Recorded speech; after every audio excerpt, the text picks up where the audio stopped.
PM किसान योजना की किस्त अटक गई है, खाते में नहीं आए 2,000 रुपये, तो हो सकता है आपने कोई एक बड़ी गलती कर दी हो। लाखों किसान हर साल शिकायत करते हैं कि सरकार पैसा भेज रही है लेकिन उनके खाते में किस्त पहुंची नहीं पा रही है। कई लोग बैंकों के चक्कर काटते रहते हैं लेकिन असली वजह छोटी छोटी गलतियां होती हैं जिन पर किसानों का ध्यान ही नहीं जाता है। इस वीडियो में हम आसान हिंदी में समझेंगे कि आखिर पीएम किसान सम्मान निधि योजना की किस्त क्यों रुकती है, क्यों होल्ड हो जाती है और उसे तुरंत ठीक कैसे किया जा सकता है। सबसे पहली और सबसे बड़ी वजह है ई-केवाईसी पूरा न होना। अब सरकार ने पीएम किसान योजना में ई-केवाईसी अनिवार्य कर दिया है।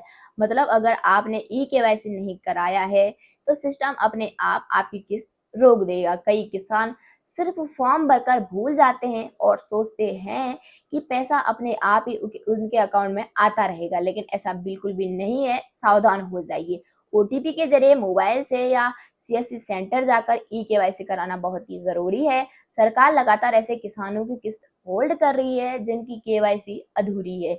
इसलिए सबसे पहले पीएम किसान पोर्टल पर जाकर ई-केवाईसी स्टेटस जरूर चेक कर लें। दूसरी बड़ी समस्या होती है आधार और बैंक डिटेल में गड़बड़ी। सुनने में छोटी लगती है लेकिन यही गलती सबसे ज्यादा लोगों की किस्त रोक रही है। मान लीजिए आधार कार्ड में आपका नाम है राम कुमार और पीएम किसान में राजकुमार शर्मा आपने लिखा है, तो सिस्टम डेटा मैच नहीं होगा, अपने आप किस्त होल्ड हो जाएगी। जन्म तिथि, स्पेलिंग या पिता के नाम में छोटी गलती भी परेशानी आपके लिए बन सकती है।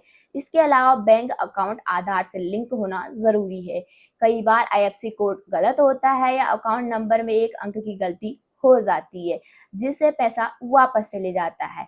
इसलिए एक बार बैंक डिटेल और आधार की जानकारी जरूर मिलान कर लें। तीसरी वजह है बैंक खाते का सही तरीके से लिंक न होना।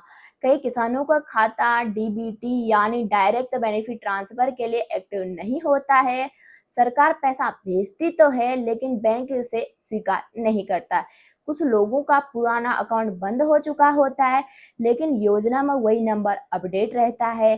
कई बार एक से ज्यादा खाते होने पर गलत खाते में जानकारी चली जाती है। इसीलिए बैंक जाकर पूछिए कि आपका खाता डीबीटी इनेबल है या नहीं। अगर नहीं तो तुरंत एक्टिव करवाए, नहीं तो किस्त अटकती रहेगी ऐसे ही।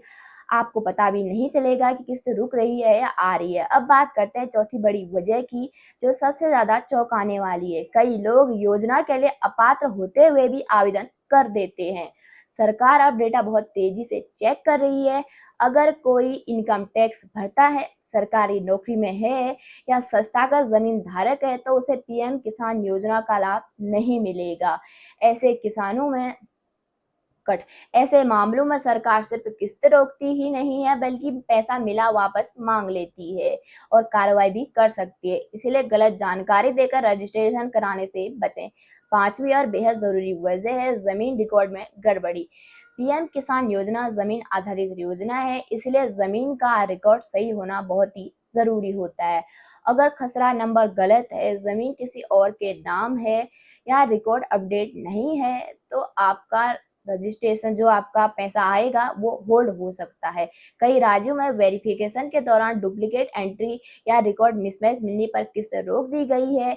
इसलिए अपनी जमीन के कागज और ऑनलाइन रिकॉर्ड एक बार जरूर जांच कर लें। अब सबसे जरूरी सवाल, अगर किस्त रुक गई है तो क्या करें। सबसे पहले किसान पीएम योजना की ऑफिशियल वेबसाइट पर जाए और बेनिफिशियरी स्टेटस में अपना स्टेटस चेक करें। वहां साफ लिखा होता है कि किस वजह से आपकी किस्त होल्ड हो रही है, किस वजह से आपकी किस्त आपके अकाउंट में नहीं आ पा रही है। अगर ई-केवाईसी पेंडिंग दिख रही है तो उसको तुरंत पूरा करें। बैंक डिटेल गलत है तो अपडेट कराएं। अगर जमीन रिकॉर्ड में दिक्कत है तो तहसील या कृषि विभाग से संपर्क करें। याद रखिए, सरकार पैसा भेज रही है लेकिन छोटी सी लापरवाही आपकी किस्त रोक सकती है। इसीलिए समय रहते अपनी जानकारी अपडेट कर लें, नहीं तो अगली किस्त भी अटक सकती है। तो कैसी लगी आपको हमारी वीडियो जरूर बताइएगा, एक कमेंट जरूर कीजिएगा। चैनल को सब्सक्राइब करना, बेल आइकन दबाना बिल्कुल भी ना भूलिएगा। धन्यवाद।